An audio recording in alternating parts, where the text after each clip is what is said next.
انا اور حقیقی سچ، انا اور خدا۔ انا کیا ہے؟ آپ جو لوگوں سے سیکھتے ہیں، لوگ جو آپ کو بتاتے ہیں کہ فلاں سچائی ہے، یعنی آپ کا مائنڈ، آپ کی نفسیات جن جن چیزوں سے بنتی ہے وہ انا ہے۔ اور حقیقی سچ کیا ہے؟ آپ نے کبھی اپنی سانسوں پہ دھیان دیا ہے؟ کھلتے ہوئے پھول پر کبھی غور کی ہے؟ آپ نے کبھی سورج پر غور کی ہے؟ آپ نے کبھی اس کائنات پر غور کی ہے؟ ہمارے سوا کون ہے جو ڈھونڈ رہا ہے کہ حقیقی سچ کیا ہے، خدا کیا ہے؟ کیا سورج ہم سے کمزور ہے؟ ہرگز نہیں۔ اگر سورج نہ ہوتا تو ہم بھی نہ ہوتے، یہ کائنات نہ ہوتی تو ہم بھی نہ ہوتے، انا بھی نہ ہوتی۔ ایگو آپ کی میں کر رہی ہوتی ہے۔ جب ایگو، جب انا آپ میں سے مٹ جاتی ہے تو آپ کی یہ بنائی ہوئی نفسیاتی میں ختم ہو جاتی ہے۔ حقیقی سچ کیا ہے؟ حقیقی سچ ہے اس کائنات کا شعور، جو نہ کبھی مٹے گا، وہ ہمیشہ سے ہے اور ہمیشہ رہے گا۔ کیا آپ نے کبھی اپنی مذہبی کتابوں میں نہیں پڑھا کہ خدا ہمیشہ سے ہے اور ہمیشہ رہے گا؟ جب ہم غور کرتے ہیں اپنی زندگی میں، بچپن تھا، گزر گیا، جوانی آئی، وہ بھی گزر گئی، اب ادھیڑ عمر ہے، وہ بھی گزر جائے گی، پھر بڑھاپا آئے گا۔ وہ کہتے ہیں کہ بڑھاپا ایسی چیز ہے جو آتا ہے تو آتا ہی جاتا ہے، گزرتا نہیں ہے۔ لیکن موت ایسی شے ہے جو بڑھاپے کو بھی ختم کر دیتی ہے۔ اسی طرح جب ہم کسی کلی کو دیکھتے ہیں، کلی بدل کر پھول بن جاتی ہے۔ جب ہم پھول کو دیکھتے ہیں، پھول بدل کر پھل بن جاتا ہے۔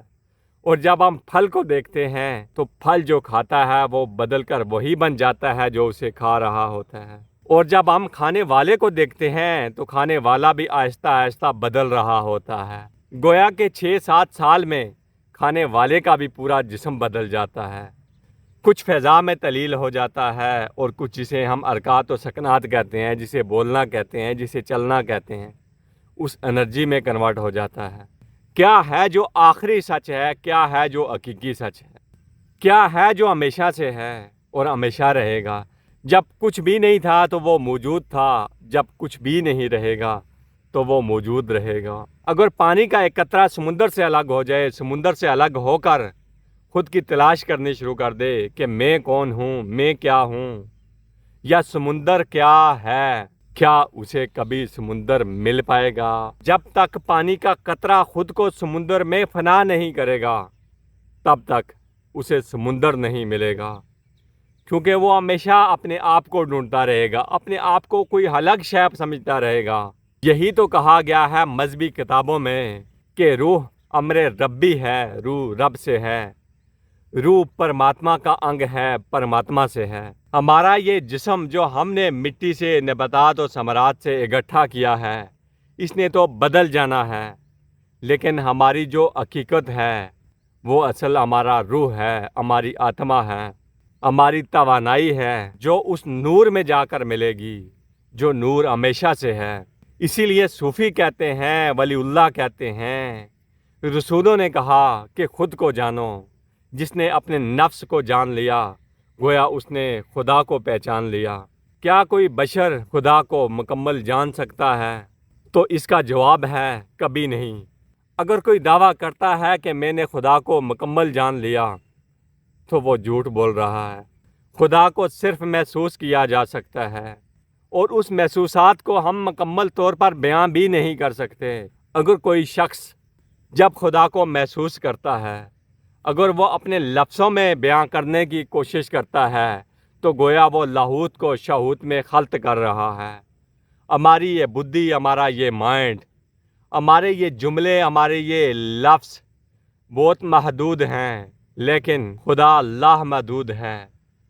لامحدود کو کیسے کوئی محدود شے بیان کر سکتی ہے؟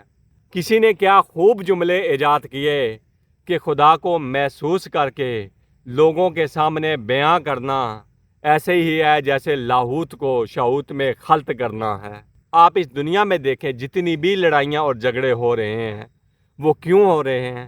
وہ صرف اور صرف انا کی وجہ سے ہو رہے ہیں، وہ صرف اور صرف ایگو کی وجہ سے ہو رہے ہیں، وہ صرف اور صرف اس ذات کو محدود کر کے بیان کرنے کی وجہ سے ہو رہے ہیں۔